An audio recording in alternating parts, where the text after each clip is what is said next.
Jovem Pan Saúde. Olá, bem-vindo, bem-vinda ao Jovem Pan Saúde, que está começando agora. Eu sou Lívia Zanolini e agradeço muito a sua companhia. No programa dessa semana, a gente vai falar sobre saúde mental em crianças e adolescentes. E de acordo com a Rede de Atenção Psicossocial do SUS, pela primeira vez na história, os registros de ansiedade entre a população mais jovem superam os de adultos. Não há uma causa específica que explique esse aumento, mas alguns apontamentos comuns são citados frequentemente por especialistas: crise econômica, crise climática e, principalmente, gente, o uso excessivo de celulares, jogos, redes sociais.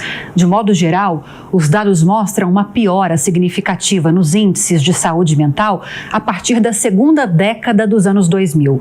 E para a gente falar mais sobre esse assunto, recebo aqui nos estúdios da Jovem Pan News, do Jovem Pan Saúde, a professora Gláucia Benucci, que é coordenadora do curso de Psicologia da São Camilo, a quem agradeço muito a presença. Doutora, bem-vinda. Muito obrigada, eu que agradeço. E também o doutor Pedro Deja, que é neurocirurgião e diretor do Instituto Paulistano de Neurocirurgia. Doutor, bem-vindo, obrigada pela participação. Muito obrigado, Lívia. Eu que agradeço, um prazer estar aqui. Bom, vamos começar aqui com a professora que está aqui ao meu lado. Eu disse na abertura, e estávamos conversando antes de começar essa gravação, sobre o agravamento desse problema vinculado à exposição nas redes sociais a partir dos anos 2000, que casa certinho, né, professora? Com o advento das redes sociais, com a imersão dos jovens, crianças e adolescentes nesse universo, essa piora ou essa preocupação cada vez maior em relação à saúde mental de crianças e adolescentes tem essa ligação muito próxima com as redes sociais? Com certeza. A gente tem hoje, né, são diversos os fatores que a gente pode associar, mas a exposição, não só com relação ao tempo de tela, que eles ficam no celular, nos jogos, mas também aquela expectativa, né, o que se espera dessas crianças, desses adolescentes nessa participação nas redes. Então, o medo do cancelamento, a questão da necessidade do controle daquilo que você posta, como você posta, tudo isso gera ansiedade intensa nessas crianças, nesses adolescentes. Né? Quero ouvir as impressões do doutor Pedro também a respeito disso, doutor. Não sei se o senhor tem uma relação muito próxima com crianças e adolescentes e se esses dados, que eu vou trazer em detalhes daqui a pouco, realmente são visíveis nesse relacionamento, nesse atendimento desses jovens. Eu falei na abertura que, claro, crise econômica, crise climática, mas dá para dizer que essa questão das redes sociais cada vez mais presentes e cada vez mais parte da vida desses jovens é uma preocupação muito grande em relação à piora da saúde mental desse público? Sim, Lívia, é preocupante. Antes eu queria apenas contextualizar a minha presença aqui no programa. Eu sou um neurocirurgião, como você disse, e eu tenho uma subespecialidade dentro da neurocirurgia, que é a neurocirurgia infantil. Então, ao contrário do que as pessoas pensam, né, o neurocirurgião, ele não é um neurologista, ele é um cirurgião, no caso do neurocirurgião pediátrico, um cirurgião de crianças. Mas no dia a dia, como a gente atende uma população pediátrica, né, essa população vai até os seus 13, 14 anos de idade, a gente vê com muita frequência a ansiedade e, por que não dizer, a depressão associada a uma série de fatores, e eu posso dizer com certeza que as redes sociais representam hoje a principal causa de ansiedade. Bom, então, além das redes sociais, eu considero um fator importante, né, além das questões hereditárias, porque a ansiedade é, sim, um problema ligado a questões hereditárias, mas também muito relacionado ao ambiente em que a pessoa vive, em que a criança e o adolescente vivem. E existe o trabalho todo de um psicólogo chamado Donald Winnicott, que descreveu a figura da mãe suficientemente boa, né? Seria aquela mãe não tão permissiva e não tão assim, restritiva a ponto da criança não poder fazer nada. Então, eu considero, Lívia, como fatores, hoje em dia, importantes, tanto aqueles ligados a questões hereditárias, às redes sociais, mas principalmente aqueles fatores ligados ao ambiente, principalmente ao ambiente familiar.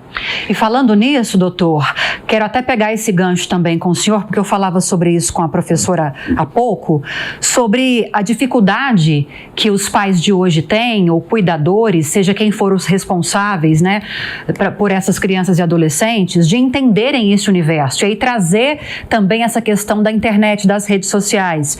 Os pais não vivenciaram o que é uma pressão de rede social. Isso é coisa da geração nova, né? De 2000 para cá.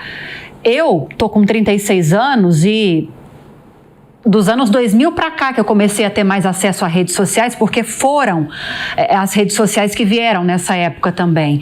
Então é difícil também para os pais auxiliarem nesse sentido. Muitas vezes as crianças e adolescentes, eles precisam ter esse contato, essas orientações num consultório médico, por exemplo, nas salas de aula, quando os professores também não são de gerações muito anteriores. Então há essa dificuldade também por causa de ser algo muito novo, né? Bom, sem dúvida. Eu vou trazer um dado do mundo adulto para o mundo infantil, Lívia, que é assustador. E eu me impressiono sempre com isso quando eu ouço falar do impacto que as redes sociais trouxeram ou trazem para a vida das pessoas. Por ano, 8 milhões de casamentos são simplesmente destruídos por causa das redes sociais, por causa do que é feito dentro do ambiente das redes sociais. Veja, se o adulto tem dificuldade para lidar com isso, imagine uma criança, um adolescente que está em formação. Eu costumo dizer que, né, para aquelas crianças e para os pais que me procuram, e eu como neurocirurgião não posso me furtar a isso, antigamente, quando nós ligávamos na casa de uma pessoa, se essa pessoa estivesse lá, ela atenderia o telefone e nós conseguiríamos conversar. Hoje, você passa uma mensagem de WhatsApp, se nós enxergarmos aqueles 2 risquinhos azuis e a pessoa não responde, a gente fica imaginando por que ela não responde e procurando uma resposta rápida, né? É como se o mundo tivesse muito acelerado e a ansiedade é definitivamente a preocupação com o futuro. A criança e o adolescente não conseguirem lidar com o futuro, assim como a depressão é a dificuldade que a gente tem de lidar com o passado. Agora, professora, além desse receio do cancelamento, tem a questão dos padrões de beleza que são muito mais impostos na internet, nas redes sociais, e aí há uma cobrança nesse sentido também, imagino, né? De se adequar àquele padrão, pertencimento a um grupo que está nas redes sociais, mas também um grupo que se destaca por certos padrões, digamos assim. Então, Lívia, eu acho importante a gente destacar que assim, a ansiedade, ela é um componente natural de todo ser humano. Nós precisamos da ansiedade. Por que nós precisamos da ansiedade? A ansiedade é aquilo que nos faz ter uma reação de fuga. Por exemplo, tem lá um animal que você tem medo, que pode vir te atacar, você sai correndo, né? A ansiedade, ela faz isso com a gente. Ela permite que a gente tenha uma reação no momento de fuga. Quando exagerada, é que ela vai nos incapacitar de algumas coisas. Então, aí ela vira um transtorno. A ansiedade, ela está muito ligada à questão do medo, né? A gente viveu aí uma pandemia, né, em que a gente teve o medo da morte muito próximo, que é algo que a gente não fala muito. A gente tem hoje o mundo globalizado em que a gente vê as guerras, a gente vê, por exemplo, as enchentes no Rio Grande do Sul, que vai dando muito medo. Então, juntado todo esse medo que a gente tem, mais a novidade da internet, mais das redes sociais, né? Junta ainda a isso a questão da pressão da beleza, da estética, do corpo, que a gente já tinha antes, mas que hoje é uma pressão muito maior, dado que tudo que você faz não é mais privado, ele é público. Né? Então, você pode estar bem com o teu corpo, daqui a pouco alguém tira uma foto sua e te expõe lá na internet e na escola, por exemplo, né? E aí chega para você um monte de pessoas falando de você. com algo que você achava que era super normal, o seu cabelo que estava ótimo para você. Então, a nossa imagem passou a ser construída não mais só no grupo de amigos ou de pessoas próximas. Ela passou a ser exposta de uma forma que a gente tem julgamento o tempo todo de todo mundo. E aí que a ansiedade perpassa a todos os limites possíveis, porque você já junta com as situações do dia a dia, com os seus comportamentos e mais aquilo que estão expondo de você que você nem queria que fosse exposto. Quantas vezes você não abre uma rede social, alguém que está viajando, que tirou foto de um lugar, de umas pessoas, porque achou interessante aquelas pessoas sentadas na calçada da casa de repente. Mas quem disse que você podia fazer isso? Quanto você está expondo o outro? Então eu acho que nós perdemos de alguma forma todos os limites, né? Inclusive de exposição do outro. E isso traz consequências sérias. Eu acho que o que a gente vai ter que rever a partir de agora é essa posição, o que nós fazemos, porque a rede social não volta mais para trás, né? Como vai piorar a situação. Exato. Temos inteligência artificial, temos aí uma porção de coisas que cada vez mais nós vamos estar ligados às tecnologias. Mas exige da gente, exige da cultura que a gente comece a transformar a forma com que a gente tem lidado com isso. Isso é fundamental. E aí eu só queria fazer um parênteses, eu acho muito perigoso quando a gente fala, por exemplo, de Winnicott e fala da mãe suficientemente boa, porque a gente não está falando nem responsabilizando nenhuma mãe, né, que também está ali nos seus afazeres se dedicando da melhor forma ali para essa criação. Quando o Winnicott fala da mãe suficientemente boa, ele está falando de uma situação de criação, em que a gente tem que dar limites e tem que também ser mais permissível. Eu só queria destacar que não é a mãe a pessoa, né? Porque a gente também tem visto os adultos, os pais hoje, muito culpados e com muita depressão e às vezes até ansiedade por esta preocupação excessiva também do cuidado. Então, quando tirar a tela, se você tira, a criança não tem amigos porque ela não está lá nas redes sociais. Se você permite, vem lá todo um julgamento que é para além, né, daquilo que se espera. Então, acho que é uma construção social, isso leva tempo. A gente vai voltar a falar sobre limitações para uso de telas, para usos de redes sociais e outras questões também. Relacionadas a isso, deixa-me só trazer dados, professora, doutor também Pedro, a respeito dessa preocupação com a saúde mental nesse grupo de jovens que vem aumentando. Dados coletados entre 2013 e 2023 pela frente ou pela rede de atenção psicossocial do SUS mostraram que no ano passado a taxa de pacientes de 10 a 14 anos atendidos pelo transtorno de ansiedade é de 125,8 a cada 100 mil. E a de adolescentes de 15 a 19 anos, de 157 a cada 100 mil. Para pessoas com mais de 20 anos, a taxa registrada foi de 112,5 a cada 100 mil. A situação dos mais jovens passou a ficar mais crítica do que a situação dos adultos a partir de 2022. Para quem nos acompanha pela TV, dá para perceber no gráfico um aumento nos últimos anos no diagnóstico e tratamento de outros transtornos selecionados como esquizofrenia, transtorno bipolar, TDAH, depressão e TOC. A gente vê que nesse público mediano, né, que é esse público aí de adolescentes mesmo, de jovens que saíram da infância e entraram na adolescência, a ansiedade, professora, é uma preocupação enorme, gigantesca, mais do que nos outros públicos. Com certeza, a gente tem se preocupado muito. Os adolescentes, eles têm perdido a medida de todas as coisas por essa necessidade de excesso de controle. Enquanto eles estão tentando controlar todo o comportamento para não ser cancelado, para não ser julgados, né? Eles acabam criando formas de proteção. Então, uma dessas formas de proteção é a não socialização. Né? Por quê? Porque quando eu vou escrever, por exemplo, uma mensagem numa rede social, eu posso apagar ela 5.000 vezes até achar que ela ficou perfeita. No contato direto com as pessoas, eu não tenho como fazer esse controle, né?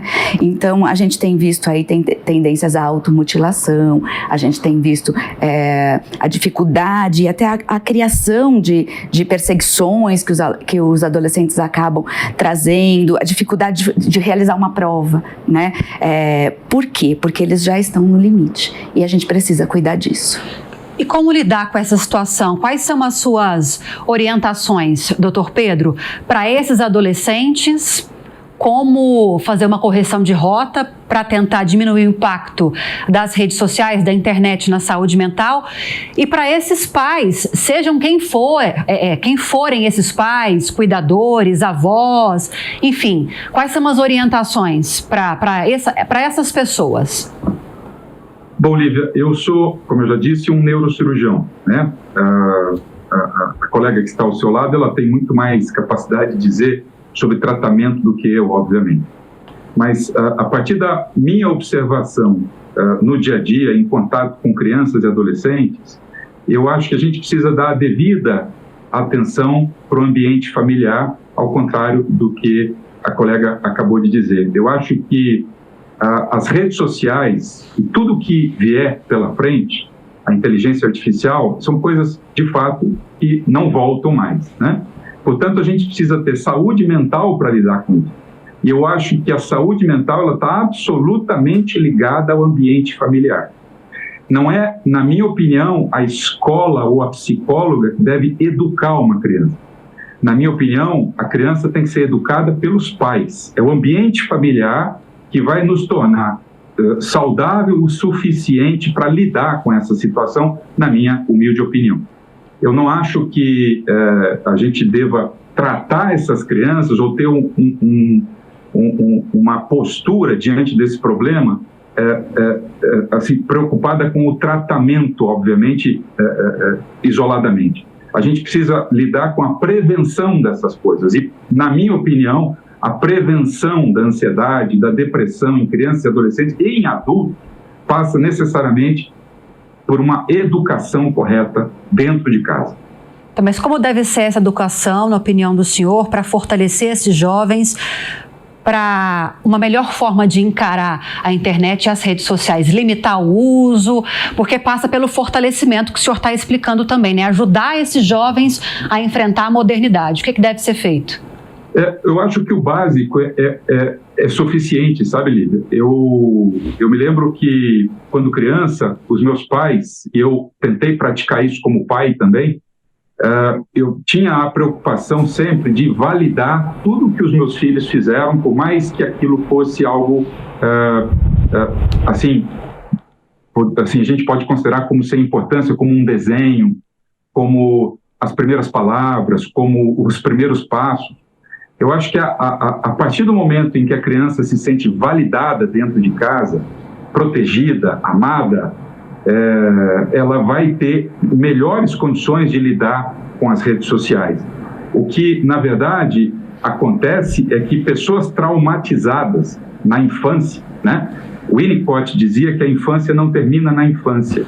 A maioria dos traumas que a gente carrega para a vida adulta estão ligados a traumas que a gente tem durante a infância.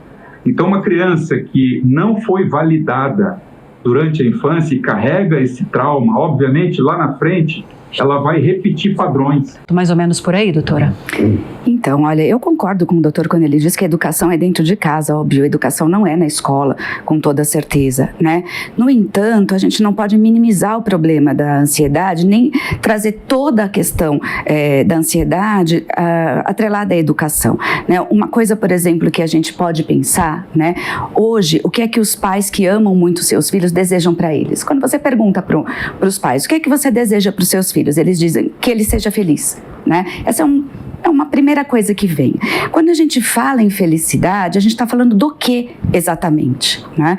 Quando eu falo da felicidade, eu posso estar dando a sensação ou a expectativa de que o mundo é perfeito, né? E que eu vou ter que chegar nisso. Isso por si só pode trazer ansiedade, depressão, mas os pais estão fazendo isso porque não querem educar, não sabem educar? Não, é porque é um desejo real, a gente realmente quer isso para os nossos filhos.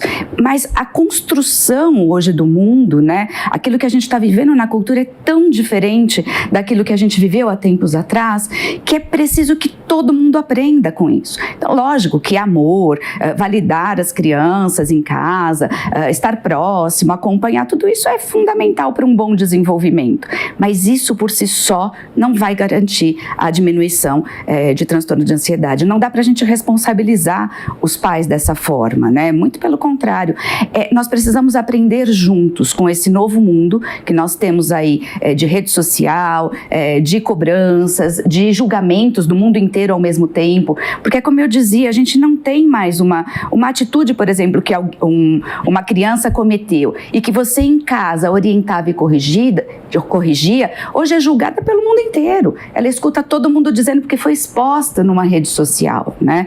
Então, eu acho que todo mundo tem que aprender com isso. Para que a gente possa voltar a trazer os padrões de ansiedade, porque isso sempre vai existir, né? A um nível esperado. Então, de fato, concordo que a educação é dentro de casa, mas acho que isso é muito minimalista quando a gente olha todas as questões novas que a gente está vivendo e atrelado às questões da saúde mental, com toda certeza. Sobre a conduta dos cuidadores, o Dr. Pedro acredita que não passa pela restrição do uso de telas. E a senhora, professora, precisa ou não restringir? Então, não só restrição, precisa ter uma restrição, sim, porque a gente sabe que o tempo excessivo, né, em aparelhos, ele também traz toda uma mudança a nível cerebral mesmo, né, que já predispõe à ansiedade, mas é muito para além disso. Nós precisamos fortalecer as nossas crianças, os nossos adolescentes a lidarem com angústias, com frustrações, a entenderem que nada que eles fizerem vai ser aprovado por todo mundo, o tempo todo, e que tudo bem, que a gente pode viver dessa forma, com pessoas aprovando e outras pessoas não aprovando. Porque hoje o desejo de amor, esse desejo de ser reconhecido, não é mais só dentro de casa. Com as redes sociais eu preciso ter a validação dos meus pais, eu preciso ter dos meus parentes, mas a rede social faz com que, veja a quantidade de likes que as pessoas ficam olhando. Fiz uma postagem, se eu tiver só 2 pessoas ali que curtiram aquela postagem, eu vou me afundar em depressão, né? Claro que é uma figura de linguagem, não eu, mas os adolescentes, as crianças. Então, é preciso que a gente consiga fortalecer e que eles entendam e que a gente transforme esse uso da rede social que a gente está fazendo hoje para um outro modelo, para uma outra forma. E por isso que eu acho que é uma mudança de cultura. Porque é novo, é muito novo. Tudo apareceu faz pouco tempo, a gente está usando de uma forma que não é uma forma ideal para valorizar e preservar a saúde mental. Isso precisa ser mudado. Eu diria para você, como a gente começa isso? Com fortalecimento. Fortalecimento para entender que angústias e frustrações fazem parte da vida, que não são todas as pessoas que vão nos aprovar e que vão nos amar e que tudo bem, eu não preciso agradar a todos o tempo todo. Antes de entrarmos mais profundamente nessa questão de como conseguir esse fortalecimento, eu tenho dados sobre suicídio, que é uma preocupação gigante nesse contexto de saúde mental. O Brasil segue a mesma tendência de piora para casos de suicídio e lesões auto-infligidas. De acordo com o Sistema de Informação de Mortalidade, pessoas mais velhas cometem mais suicídio, mas o crescimento é maior entre os jovens. Além disso, outro dado chama bastante atenção. No caso do suicídio e internações por lesões do tipo, problema historicamente mais masculino, há uma evolução alarmante entre meninas de 10 a 14 anos. E de acordo com o SUS, a alta foi de 221% de 2000 a 2021, contra aumento de 170% dos meninos. Eu trago dados de suicídio porque eu posso estar enganada, quero ouvi-los a respeito disso. É a pior preocupação em termos de saúde mental. E quando não há esse fortalecimento, que ambos falaram, agora por último a professora, dessa personalidade, desse ser, ele fica muito mais suscetível a caminhar para uma situação como essa. Na sua opinião, doutor, como se daria esse fortalecimento para além dessas questões do seio familiar das quais o senhor citou? Então, Lívia, eu vou me permitir novamente discordar da colega, porque eu acho que o desafio das redes sociais é apenas mais um dentro do universo de novas situações que surgem na nossa vida a cada dia. Olhar para a questão familiar e dizer que a preocupação com ela é minimalista é não dar importância para aquilo que mais importa. É de dentro de casa que nós levamos essa força já que a gente está falando em fortalecimento, para o resto da vida. É de dentro de casa que saem as crianças e adolescentes mais traumatizados. Eu acho que um ser humano fortalecido dentro de casa, durante a primeira infância, até os 7 anos, e, obviamente, até os 13, mas de uma maneira diferente, é o ser humano que vai se colocar diante dos desafios da vida. Uma criança traumatizada, uma criança que carrega diferentes processos de rejeição, como o abuso sexual, obviamente que ela vai ter muito mais dificuldade de lidar com as redes sociais, né? E a ansiedade e a depressão acompanham tudo isso. Eu peço perdão por ser tão insistente nisso, mas eu realmente acredito que a prevenção está na educação. Não tem que pedir desculpas, o espaço é livre para que ambos tenham cada um a sua opinião, não tem que pedir desculpas. Só que eu quero ouvir a opinião da professora agora sobre como conseguir esse fortalecimento dessa criança, desse adolescente, para a gente fechar. Então, dentro de casa, com toda certeza, os pais precisam lidar e ensinar as crianças a vivenciarem as questões de angústia, de frustração, mas para além disso, né? Para além do seio familiar, a gente precisa que todos os ambientes lidem com essa situação de uma forma tranquila, né? Então, por exemplo, na escola, a gente poder reforçar situações, uma nota baixa ou uma situação ruim que aconteceu, como é que a gente lida com isso. A gente precisa ensinar as nossas crianças, os nossos adolescentes, que coisas boas e coisas ruins elas vão caminhar aí durante a vida e fazer com que eles entendam que isso faz o processo de aprendizagem, o processo em que a gente vai podendo ver aquilo que a gente acertou, aquilo que a gente errou e melhorar o desenvolvimento aí das nossas escolhas da nossa vida. E mais uma para a gente fechar, não posso deixar de perguntar isso, professora. Sinais que essas crianças e adolescentes passam para esses cuidadores de que é preciso buscar uma ajuda profissional. A ajuda profissional, ela entra no momento em que a gente percebe mudanças intensas de comportamento. Então, uma criança que ria o tempo todo passou a ser mais quieta, tá mais chorosa, a primeira mudança de comportamento é o que é um alerta para pais e para profissionais da escola, professores cuidadores de forma geral, isso.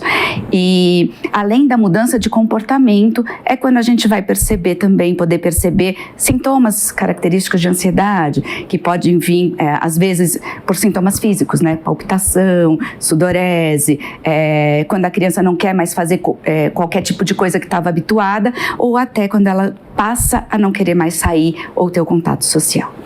Pois bem, queria agradecer aos especialistas que esclareceram o assunto, o tema de hoje. Falamos com Gláucia Benucci, coordenadora do curso de Psicologia da São Camilo, e Pedro Deja, que é neurocirurgião e diretor do Instituto Paulistano de Neurocirurgia.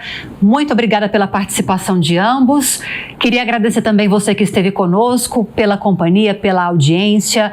Lembrando que se você tiver alguma dúvida, quiser sugerir algum tema aqui pra gente, é só nos enviar um e-mail, saude@jovempan.com.br. Para rever essa e outras entrevistas, é só acessar o canal Jovem Pan News ou o aplicativo da Panflix para Android e iOS. Um abraço para você e até a próxima. Jovem Pan Saúde. Realização Jovem Pan News.